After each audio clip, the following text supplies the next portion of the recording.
Hello दोस्तों, मैं नरेश आपका अपने एजुकेशन एग्जाम पास चैनल में स्वागत करता हूं। आज हम यूपी ट्रिपल एससी एग्जाम के लिए 2011 की जनगणना को पढ़ेंगे, जो कि एग्जाम की दृष्टि से बड़ा ही इम्पोर्टेंट है। ठीक है, तो दिन कहते हुए चलते हैं हम। भारत में पहली जनगणना 1872 में लॉर्ड मेयो के काल में हुई थी। सबसे पहले ना जनगणना किसके काल में हुई थी? तो लॉर्ड मेयो के काल में 1872 में हुई थी।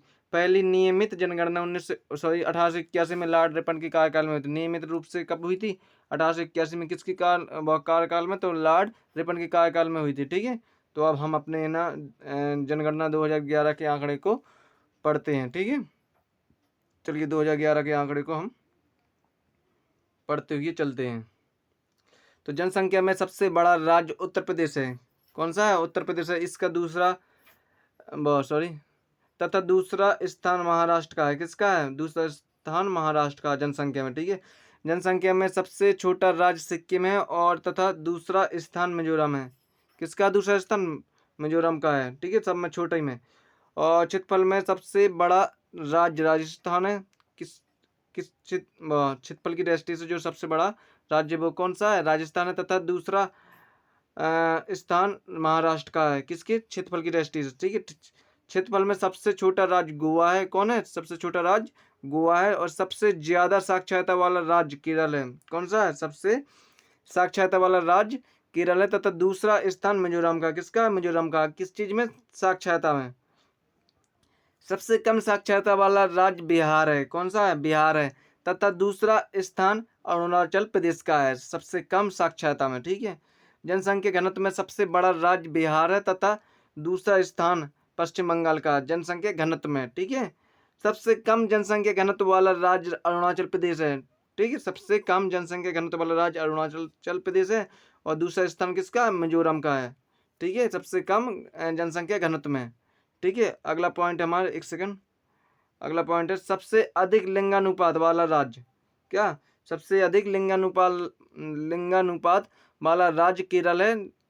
ठीक है, 1084 है, जिसका लिंगानुपात कितने हैं? 1084, मतलब 1000 पुरुषों पर 1084 औरतें हैं। कहाँ पर हैं जी? केरल में है। तथा दूसरा स्थान तमिलनाडु का। किसका है? तमिलनाडु का है। और सबसे कम लिंगानुपात वाला राज्य हरियाणा है। क्या है? हरियाणा है, जो 1000 पुरुषों पर 879 स्त्रियां हैं। कितनी? 1000 पुरुषों पर 879 स्त्रियां हैं। सबसे अधिक दशकीय वृद्धि दर वाला राज्य मेघालय है। क्या? सबसे अधिक दशकीय वृद्धि दर वाला राज्य कौन सा है? मेघालय है। कौन सा है? मेघालय है। ठीक है, और सबसे कम दशकीय वाला राज्य, क्या? सबसे कम दशकीय वृद्धि दर वाला राज्य कौन सा है? तो वो है नागालैंड। कौन सा है? वो है नागालैंड।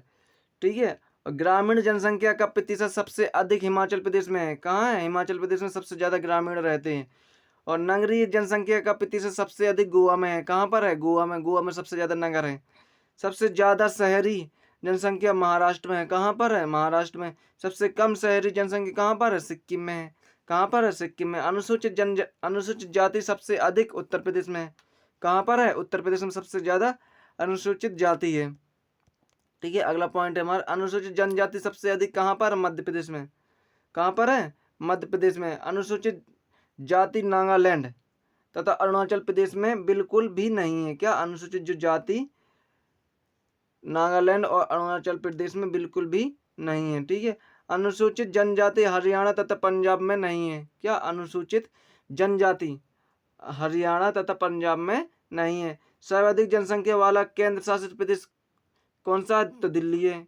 क्या? सर्वाधिक जनसंख्या वाला केंद्र शासित प्रदेश कौन सा है? दिल्ली है। और न्यूनतम जनसंख्या वाला केंद्र शासित प्रदेश कौन सा? लक्षद्वीप है। सबसे अधिक जनसंख्या घनत्व वाला केंद्र शासित प्रदेश कौन सा? दिल्ली है।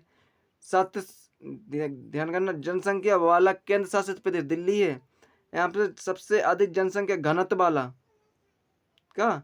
तो कौन सा? दिल्ली है। यहाँ पे है ना, जनसंख्या में भी दिल्ली है और घनत्व में भी दिल्ली ही है।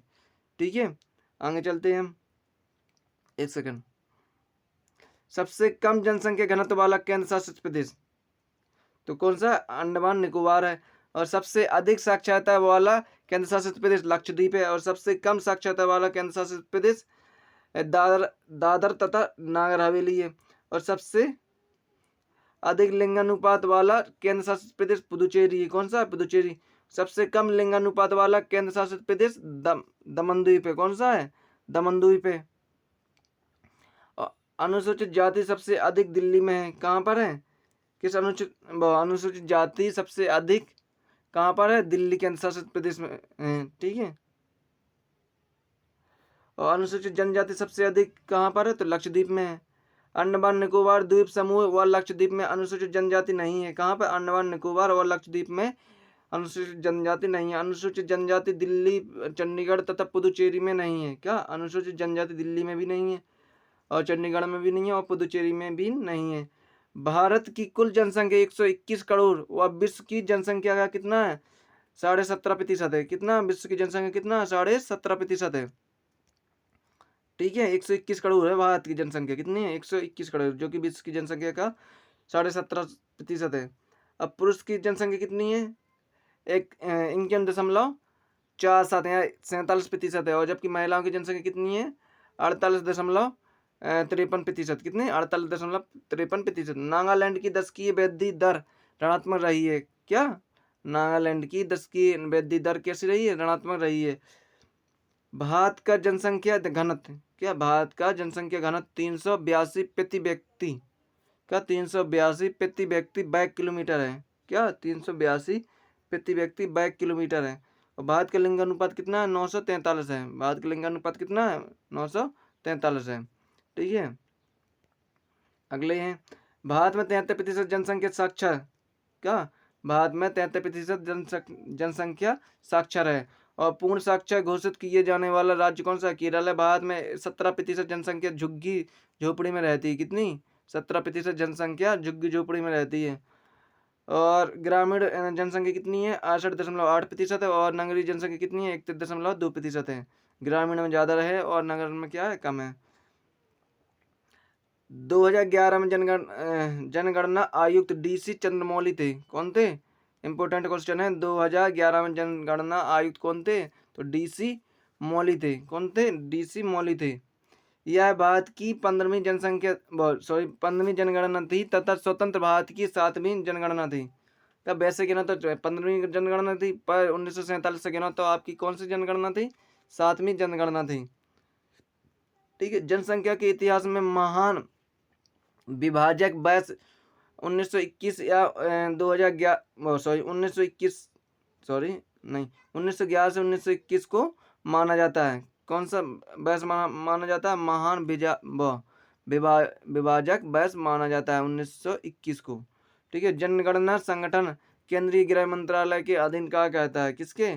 केंद्रीय ठीक है। जनगणना संगठन केंद्रीय गृह मंत्रालय के अधीन कार्य करता है। ठीक है। अगला पॉइंट है और यह हमारा लास्ट पॉइंट है। ठीक है। कि जनसंख्या 2011 का आदर्श वाक्य क्या था? तो हमारी जनगणना हमारा भविष्य। आदर्श वाक्य क्या था? हमारी जनगणना हमारा भविष्य। तो आपकी यह 2011 की जनगणना पूर्ण होती है। ठीक है। तो आशा करता हूँ कि यह वीडियो आपको समझ में आई होगी। प्लीज़ इस वीडियो को लाइक करना, शेयर करना तथा सब्सक्राइब करना मत भूलना। Thank you for watching video. धन्यवाद।